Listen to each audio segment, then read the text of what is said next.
Hello everyone, welcome to my channel Cosmoki. I am a software developer at Persistent Systems. I have solved overall around 100,000 questions on different coding platforms. I have decided to make video lectures for dynamic programming topics which will be helping college students who are either in their first years or who are preparing for placements or interviews. I'll be solving each question of lead code, but for now, specifically for dynamic programming topic, I'll be following the question pattern from easy to hard level. That means I'll be first solving the most easiest question and then I'll be deep diving towards the hard level questions day by day. So let's get started with the very first question of DP series, which is counting bits. Let's head over to the question what it says. We have been given an integer n. We have to return an array of length n plus 1 such that each element of the array represents the number of ones in the binary representation of that particular element. Let's understand the question.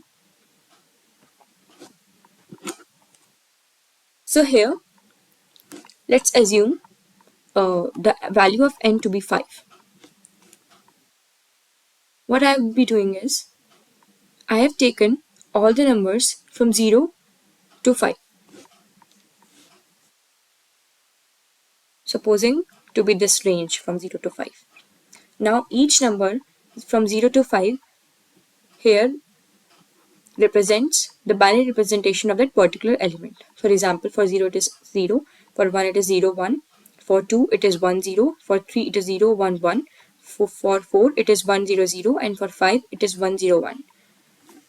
So let me give you a quick overview that how I have calculated this binary representation. Especially I am teaching for those who are just the beginners.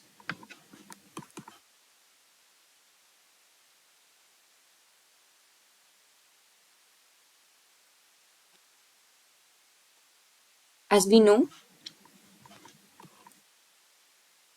the quickest way to solve or calculate the binary representation of a particular element is by just taking the powers of 2. For example, if I want to calculate the binary representation of 5, for that I need to pick all those elements or all those numbers from these collection of numbers such that the sum of those numbers will give me 5. So it can be easily seen that if I'll be taking 4 and 1, then adding 4 and 1 will be giving me 5. So in front of 4 and 1, I'll be writing 1, and in front of other elements, I'll be just putting 0. So here, this is the binary representation of 5, that is 0, 1, 0, 1. Similarly, taking another example for your sake, for like assuming, let's take something, a big number, like 22. So for 22, I'll be taking 1, 2, 4, 8, 16, because above 16 is 31. So you can take, 32. You can take for your betterment, else till 16, we can easily calculate the binary representation of 22. So what all numbers we need to include for taking the sum, which will be giving the result as 22. We'll be taking 16, then 4. 16 plus 4 will give us 20, and we just need 2. So for here, we will be writing 1, and in the other positions, we'll be writing 0. So for 22, this is the binary representation. Alright, so this is the easiest way. So let's head in over to the other question. What the question we were discussing was counting bits. Alright, so the input we have taken is 5, and the output should be, or the answer array which we are supposed to return. So what is this? These are the count of set bits in the binary representation of the particular element. For example, for 0 we have 0 set bits, for 1 we have 1 set bit, you can see here. For 1, set bits means the number of ones present in the binary representation of that particular element. For 2 we have again 1, for 3 we have 2, for 4 we have 1, and for 5 we have 2. So we will be returning this whole array. Now, how to solve this question? The very, you should always be approaching the questions from the very easiest way, or we can say that from the very easiest method. The easiest method, which we all get from the very first glance of the question, is traversing all the numbers from 0 to till the n, or till 5, as we have taken 5 in this question. So traversing all the numbers from 0 to 5, and then specifically calculating the binary representation of that particular element, which will be in the range from 0 to 5. What I meant is, basically this is the code. I've already mentioned it over here so that I don't need to spend much time while typing the solution of this question. I'll be first discussing the brute force approach. So what I'm saying is, for n is equals to 5, we'll be traversing from 0 to 5. Okay. Now we'll be traversing all the numbers from 0 to 5 in this through this for loop. You can easily see. Alright. Now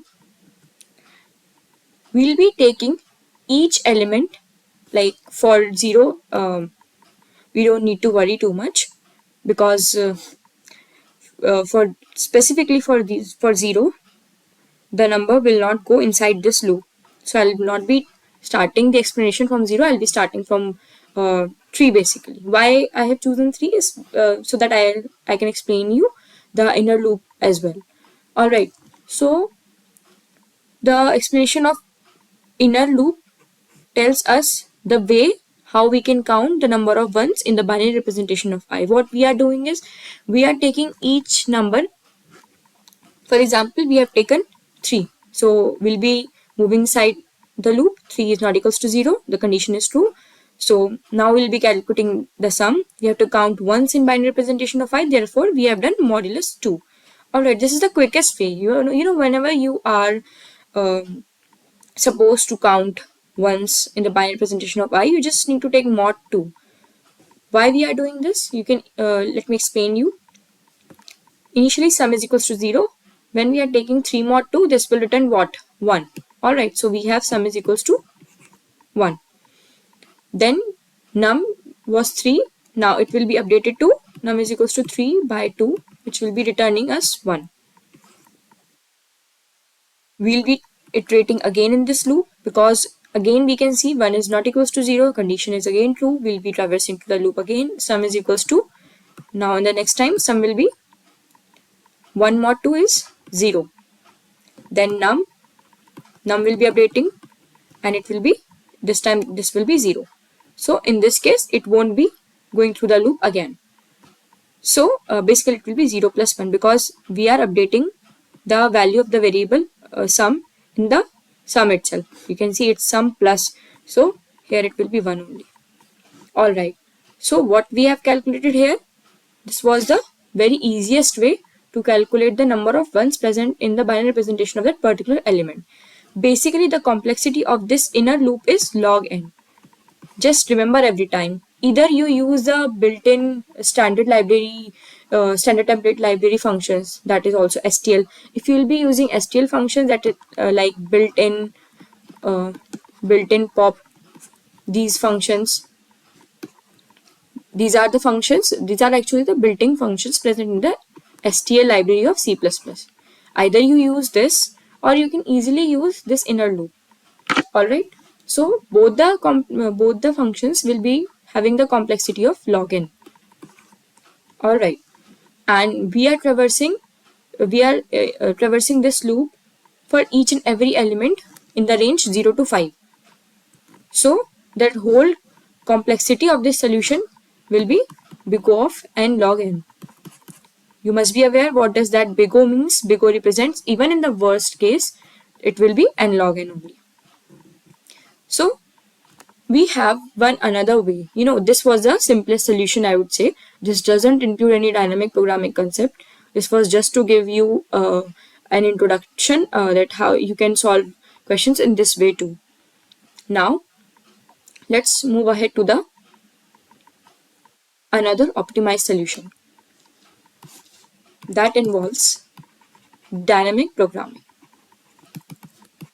The most basic fundamental of dynamic programming is we have to collect the features, or not the features, we can say features, but yeah, in this case I won't use the term features. I will be using, we have to collect the information which we have already calculated in the past. We have to use that information for calculating the future values too.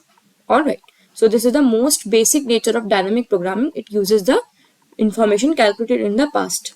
That means now in this case, what information we can calculate is, basically, to solve this question through dynamic programming, you need to visualize a pattern. Okay, you can see I have written wholesome numbers here from 0 to 14. I have written, no, not 14, till 15, so that you can be easily able to visualize the pattern behind.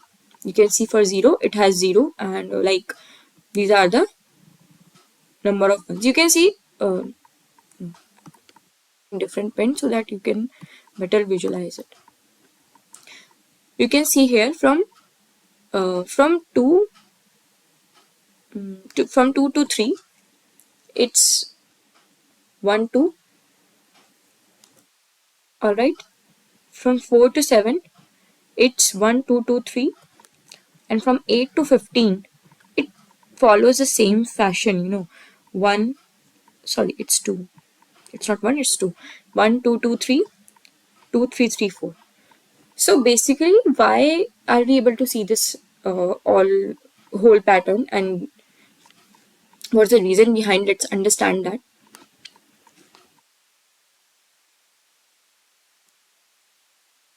You can see, if I'll take, supposing n to be 6, if I'll be taking 6,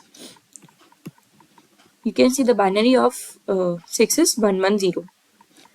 And if I'll be taking n by 2, that means 3, the binary of 3 is 011.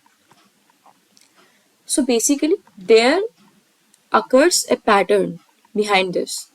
The pattern is assuming y to be x by 2. Alright, so the total number of bits in x,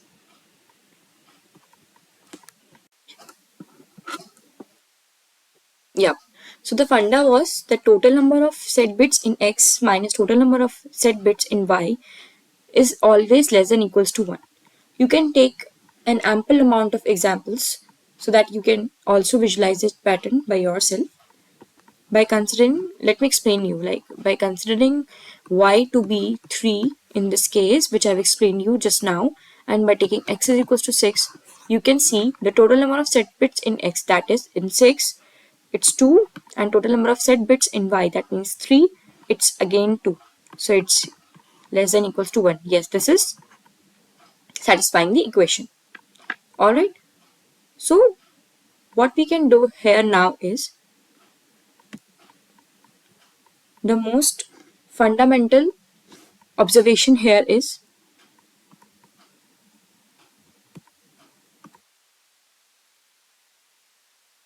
what you can do is, we can easily calculate the binary, not binary, we can easily calculate the number of set bits of a particular element from its half. Alright, and it's obvious that its half we must have already calculated. For example, let me explain you through the solution first.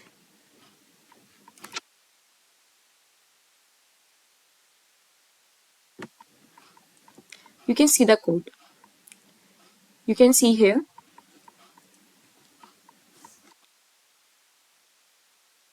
what I have done is, I have taken a loop from I to n, and for each element I have used the vector answer array, and for each element what I am doing is, I am first taking the elements from its half, and then I am adding that I mod 2. Why have I taken I mod 2?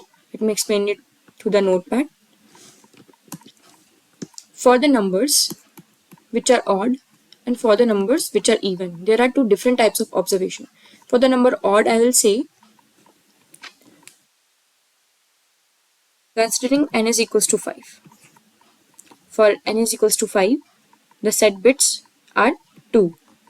And by taking set bits of n by 2, that means for 5 by 2, the set bits is 1. So you can say for n by 2 and for n, the number of set bits are not same when the number n is an odd number. You must need to understand this through visualization or through observation. And for the case of even, n by 2 and for n, for both the numbers n by 2 and n, the number of set bits will be the same. This is the most important observation for this question. So, you'll be thinking that we'll be checking it if it's odd, we'll be just adding one more plus one to it, and for even we don't need to add anything. We just need to print the same number of set bits which we must have calculated for n by 2. So here you can easily see, or if you're not able to, let me explain that how dynamic programming principle is being used here. We are already using the value from the half of that particular number. So you can see we are already using the calculated or the past information. So here, that's why this problem is following the concept of dynamic programming, because we are already using the information from the past. That means we are using the values for n, we are using the n by 2. Alright. So you can see from the code also. Yeah, I was saying that in the code I have used I mod 2. And why have I used I mod 2? Because we can easily calculate the number whether it's odd or even from modulus operator. Alright, and it is the fast solution as well. That means the fast way also for calculating whether a number is odd or even. So we just if the number will be odd, automatically I mod 2 will result to 1. If I mod 2 will be 0, that means the number is even. So you just don't need to check beforehand also. You can do it even on later, like I have done. Within the loop, I have just added I mod 2. If the number will be odd, it will automatically be adding 1 here. If the number will be even, it won't add any 1. It will be just 0. And at the later side, we'll be just returning the answer. So I hope you must have liked my video. It will be really appreciable, and I'll be very happy if you'll be giving the feedback how I have explained my video in the comment section. Thank you so much for watching. Thank you everyone.